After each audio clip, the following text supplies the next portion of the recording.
Hi friends, welcome to my Dwija. अगर आप नई नई मम्मा बने हो तो आपका सबसे बड़ा प्रॉब्लम है नींद पूरी नहीं होती है।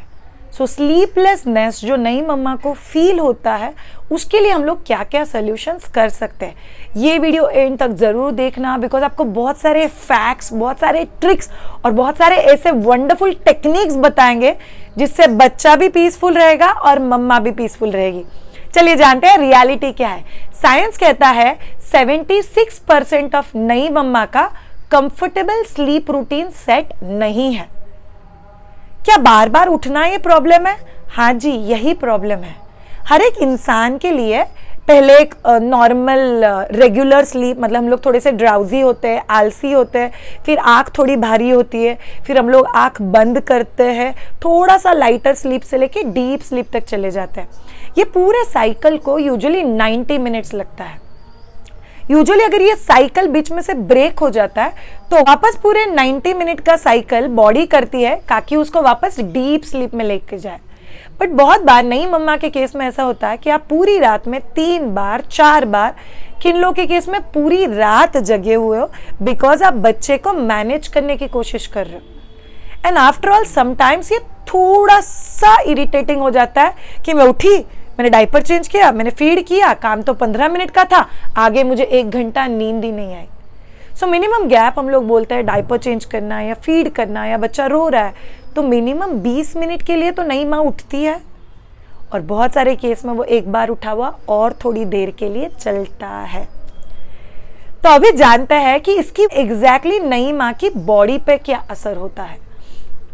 जब भी कोई भी मम्मा का स्लीप पूरा नहीं होता है, एक बात है कि आपको बहुत थकान फील होगी। तो नई मम्मा को ऐसे लगता है मुझे बैक पेन बहुत है, मुझे नेक और शोल्डर पेन बहुत है, वो ना फीड के लिए लेके ना मुझे बहुत डल फीलिंग आ रहा है। Yes, that's the first reason कि आपका नींद पूरा नहीं होने की वजह से आपको वैसा फील आ रहा है। सेकेंड वजह जिसकी वजह से आपको ऐसा फील आ रहा है, हॉर्मोन्स। जब भी आपका नींद पूरा नहीं होता है तभी आपकी बॉडी में काफ़ी सारा हार्मोनल डिस्टर्बेंस क्रिएट हो रहा है। उसके ही साथ आपका अभी अभी डिलीवरी हुआ है तो उसका भी हार्मोनल डिस्टर्बेंस आपकी बॉडी में है। So like hormonal ups and downs. तो उसकी वजह से आपको और भी थोड़ा डल, चिड़चिड़ापन, गुस्सा, मूड स्विंग्स, ये सब चीज़ें फील होती है। Third thing, baby blues, that's postpartum depression. अगर हार्मोन्स का फ्लक्चुएशन बहुत ज़्यादा है तो साइंस कहता है पोस्टपार्टम डिप्रेशन या डिप्रेस्ड फील होना इज कॉमन। पोस्टपार्टम डिप्रेशन को कैसे मैनेज करना है उसके ऊपर हम लोग एक सेपरेट वीडियो कर चुके हैं, वो मैं वीडियो यहाँ पर लिंक कर रही हूँ। सो पोस्टपार्टम डिप्रेशन। फोर्थ थिंग, जब ये नींद पूरा नहीं होता है तभी आपका थिंकिंग अफेक्ट होता है। तो बहुत सारी लड़कियां बोलती है कि नहीं, मैं ना बैठे बैठे आँख में से पानी आ जाता है, मैं इमोशनल हो जाती हूँ, मैं बच्चे को अगर कभी संभाल नहीं पाई तो मुझे बहुत अपसेट फील होता है, I feel guilty when my baby is crying. तो यस, आपका थॉट पैटर्न किसी भी चीज़ की तरफ वो बदल जाता है क्योंकि आपका नींद पूरा नहीं हो रहा है।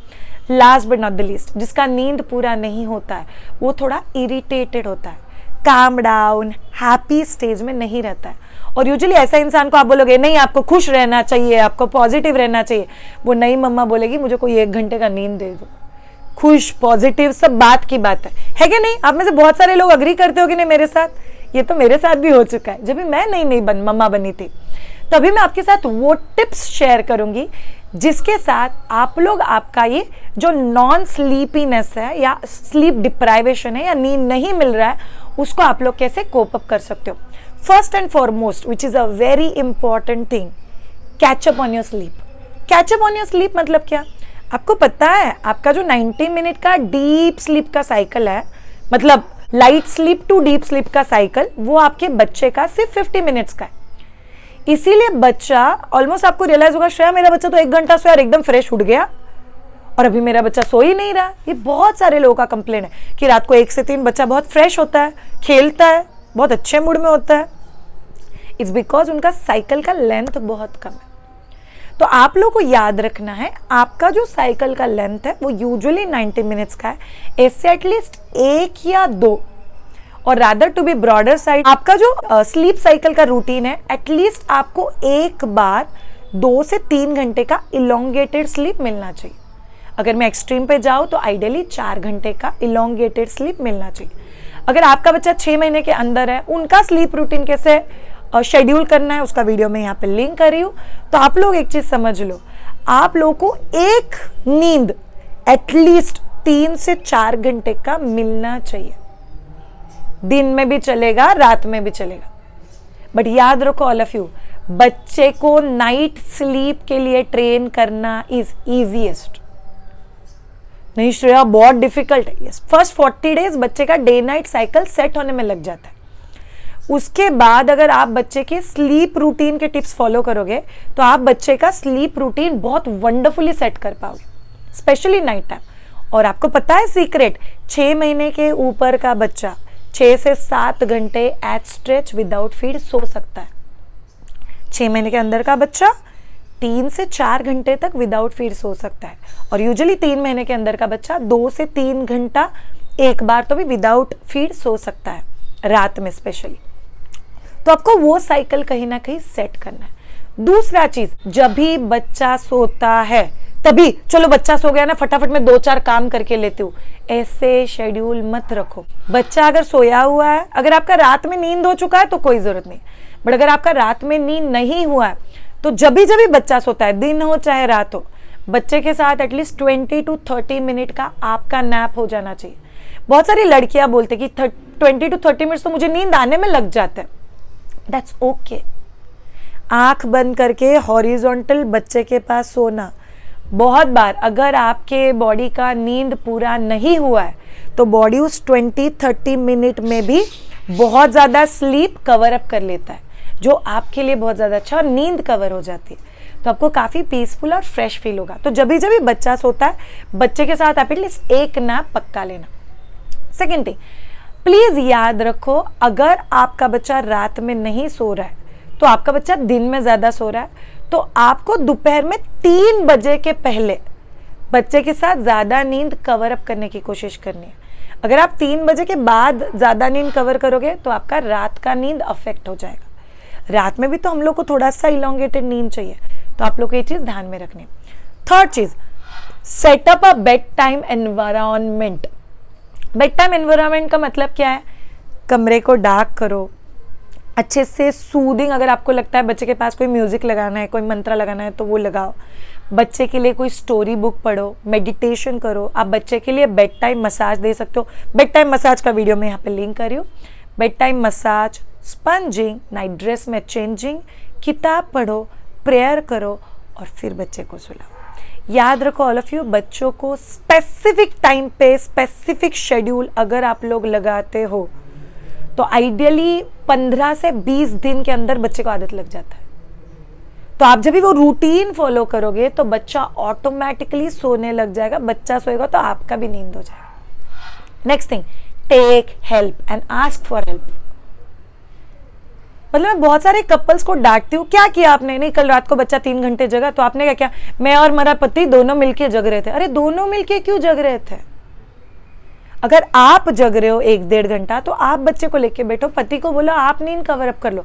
पति हो सकती है, मम्मी हो सकती है, मदर इन लॉ हो सकती है, या आपके घर पे कोई हेल्प है तो वो हो सकता है। तो बहुत इंपॉर्टेंट चीज आप लोग को याद में रखना है कि आपको आधा टाइम शेयर करना है, कि आधा टाइम आप संभालो, फिर आप उठ जाना, आप बच्चे को संभालो और दूसरा इंसान रेस्ट कर लेगा। रेस्ट किया हुआ इंसान बच्चे को अच्छे से संभाल पाएगा। अगर हर कोई मिलके नींद से डिप्राइव हो जाएगा तो प्रॉब्लम हो जाएगा उस चीज को मैनेज करना। तो आप लोगों को याद रखना है कि आप लोगों को म्यूचुअल अंडरस्टैंडिंग के ऊपर हेल्प का नींद और आपका नींद मैनेज करना है। Then you can go very peacefully with your day. Next thing, सोने के 2 घंटा पहले आपको कोई भी एक्टिव रूटीन नहीं करना है। जैसे कि आपने बहुत हेवी एक्सरसाइज कर लिया, आपने गरम गरम कॉफी या गरम गरम चाय पी लिया। सो प्रिफरेबली आपको ऐसा कोई भी चीज नहीं करना है जो आपके बॉडी को जगा रखेगा और फ्रेश बना देगा। एग्जैक्टली सेम चीज बच्चे के साथ भी। तो बच्चे का बेड टाइम मसाज एकदम सॉफ्ट सूदिंग एनवायरनमेंट आप लोग को क्रिएट करना है। ओके, एक्सरसाइज आपकी बॉडी में फील गुड फैक्टर रिलीज करता है। सो बहुत सारे न्यू मदर्स बोल रहे हैं नींद नहीं हो रहा है, शेड्यूल सेट नहीं हो रहा है, इसलिए मैं एक्सरसाइज नहीं कर रही हूँ। बट काउंटररी इज राइट जब भी आप लोग एक्सरसाइज करते हो तो आपके बॉडी में हैप्पी हार्मोन रिलीज होता है, उसके साथ ही आपके बॉडी में फील गुड फैक्टर रिलीज होता है, उसके साथ ही आपको पीसफुल नींद आने में हेल्प होती है। तो प्लीज़ सुबह के टाइम में या दोपहर के टाइम में, शाम के टाइमिंग में प्रेफरेबली एक्सरसाइज मत करना। कभी कभी उस टाइमिंग पे बच्चे थोड़े क्रैंकी हो जाते हैं। यस, बच्चे के साथ अगर आप लोग वॉक पे जाते हो तो that's amazing, but walk is not a exercise. आपको थोड़ा different like core strengthening, depends on आपके डिलीवरी को कितने दिन हो गए, उस टाइप के आपको एक्सरसाइजेस की जरूरत है। अप्रोक्सीमेटली 6 वीक्स के बाद आपको कौन सा स्ट्रेंथनिंग शेड्यूल करना है उसका वीडियो मैं यहाँ पे लिंक कर रही हूँ। सो बेसिकली एक्सरसाइजेस शुरू करो। सीज़ेरियन सेक्शन अगर है तो आप 6 हफ्ते बाद एक्सरसाइज शुरू कर सकते हो। नॉर्मल डिलीवरी अगर है तो मैंने तो उसी दिन एक्सरसाइज शुरू कर दी थी, बट आप लोग आपके सेफर साइड के लिए 10 दिन के बाद एक्सरसाइजेस शुरू कर सकते हो। Last but not the least, meditate. Meditation आपको extra energy, extra faith, extra clarity और एक्स्ट्रा पीस देता है। A peaceful mother will go happily with this changes. मैं आपको एक बात बताऊं, आप लोग नई मम्मा हो, खुश मम्मा हो, चिड़चिड़ से इसके हो रहा है बिकॉज कभी कभी बच्चे को मैनेज नहीं कर पाता है, थोड़ा सा रोना आ जाता है, चिड़चिड़ापन होता है, बट इस सब की शुरुआत नींद से है। सो कहीं ना कहीं खुद का नींद कोप अप करने की कोशिश करो। मेरे केस में आप लोगों को सरप्राइज लगेगा, मैं लिटरली मेरी मदर इन लॉ के कमरे में जाती थी, उनको बच्चा देती थी और उनको बोलती थी मैं यहीं पे आपके ही पास में सो रही हूँ, जरूरत पड़े तो मुझे उठा लेना, बट मेरे को अब भी 20 मिनट की नींद की जरूरत है। मेरे पूरे फैमिली में सबको पता है मैं ये अभी भी करती हूँ, मेरे को अभी 20 मिनट सोने की जरूरत है, प्लीज कोई तो भी मैनेज करो, I just need 20 minutes nap. और तभी जब भी आप नींद लेते हो तो बहुत फ्रेश फील होता है एंड इट्स ओके।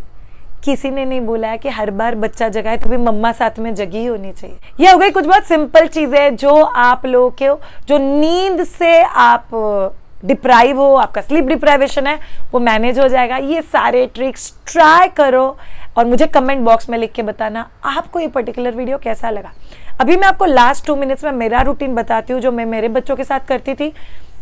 यूजुअली रात को 10 बजे से लेके, मतलब मैं पेट के अंदर बच्चा था तभी से बच्चे को बोलती थी अभी 10 बज गए, अभी हमारा सोने का टाइम हो गया। तो मेरे दोनों भी बच्चे रात को 10 बजे के आसपास आज भी सोते हैं और जब भी पैदा हुए थे तभी से सोते हैं। तो रात में यूजुअली उनका जेंटल वार्म ऑयल से मसाज होता है, स्पंजिंग, फिर मैं उनको ब्यूटीफुल नाइट ड्रेस पहनाती थी। यूजुअली हम लोग क्लॉथ डाइपर्स यूज़ करते तो क्लॉथ डाइपर और नाइट ड्रेस पहनाती थी। फिर मैं उनके लिए किताब पढ़ती थी। उसके बाद हम लोग जय बप्पा को, मतलब भगवान को प्रेयर करते थे, थैंक यू बोलते थे और फिर हम लोग सो जाते थे। उसके बाद यूजुअली मेरी बच्ची, पहला नींद उसका 3-4 घंटे का हो जाता था, तो मेरा बच्चा उठता था 1-2 के आसपास, तभी एक बार फीड हो जाता था। फिर सुबह 5-5:30 के आसपास एक फीड हो जाता था और सुबह 7:30 बजे हम लोग फ्रेश उठ के तैयार हो जाते थे। फिर हम लोग का सुबह का रूटीन, फिर नहाना, नहाने के बाद मालिश, मालिश के बाद जब भी बच्चा सोता था तभी मैं खुद भी बच्चे के साथ एक आधे घंटे का नैप ले लेती थी। मेरी डॉटर करीब 2-2.5 घंटे के लिए आराम से सो जाती थी। फिर उसके बाद हर 2 घंटे बाद breast feeding routine was on. मेरी मदर इन लॉ ने एक बहुत अच्छा टिप मुझे दिया था कि बच्चे को आप जब भी फीड करा रहे हो, अगर फीड करने के बाद बच्चा सो जाता है तो आप उसके पास एक 5-10 मिनट का नैप ले लेना। ये मैंने हमेशा किया हुआ। इससे 2 चीज़ें हुई, मेरी बैक के ऊपर कभी स्ट्रेस बिल्ड नहीं हुआ, बिकॉज हम लोग जैसे ही हॉरिजॉन्टल होते हैं तो बैक का स्ट्रेस निकल जाता है। सुबह के टाइमिंग पे मेरा वर्कआउट हो जाता था, मेडिटेशन हो जाता था और फिर मैं 10-15 मिनट के बाद उठ के नीचे आ जाती थी। और मैं मदर इन लॉ को बोला हुआ था अगर मैं नहीं उठती हूँ तो आप आवाज़ दे देना। फिर शाम में हम लोग बच्चे को प्रैम में डाल के एक आधे घंटे के वॉक के लिए जाते थे, तो मेरा एक्सरसाइज हो जाता था, बच्चे के लिए आउटिंग हो जाता था। फिर शाम को डिनर, खाना पकाना, किचन वर्क, फैमिली या हेल्प जो भी आपके घर में है वो बच्चे को संभाल सकते हैं। और फिर रात के टाइमिंग पे वापस सेम शेड्यूल चालू। तो मेरे बच्चे को रात में मसाज मिलता था, सुबह में मसाज और नहाना होता था। शाम में जब भी हम लोग बाहर चक्कर मारने के लिए जाते थे अभी हम लोग बच्चे को स्पंजिंग करते थे, तो बच्चे के मसल्स का relaxation. And last but not the least, बच्चे के लिए ड्यूरेशन ऑफ स्लीप इंपॉर्टेंट नहीं होता है, बच्चे के लिए फ्रीक्वेंसी ऑफ स्लीप इंपॉर्टेंट होता है। तो दिन में बच्चे को 2 से 3 घंटे बाद कंपल्सरी सुलाओ या पास में लेके सुलाने की कोशिश करो। बच्चे को क्विकली सुलाने के जो टिप्स है वो हम लोग नेक्स्ट वीडियो में शेयर करेंगे आपके साथ, और बहुत ब्यूटीफुल टिप्स है जो आप लोग यूज़ कर सकते हो, तो उस वीडियो की राह देखना। बट अभी के लिए याद रखो all of you can make your child sleep. बच्चे को हमारी दुनिया के तौर तरीके सीखने में थोड़ा टाइम लगता है, बट सिखाने वाले हम ही लोग हैं। तो एक प्रॉपर डिसिप्लिन और प्रॉपर टाइमिंग के साथ बच्चे को सिखाओ और धीरे धीरे बच्चे का रूटीन सेट हो जाएगा। Thank you so much all of you for watching this particular video. Have a great time, take care and bye.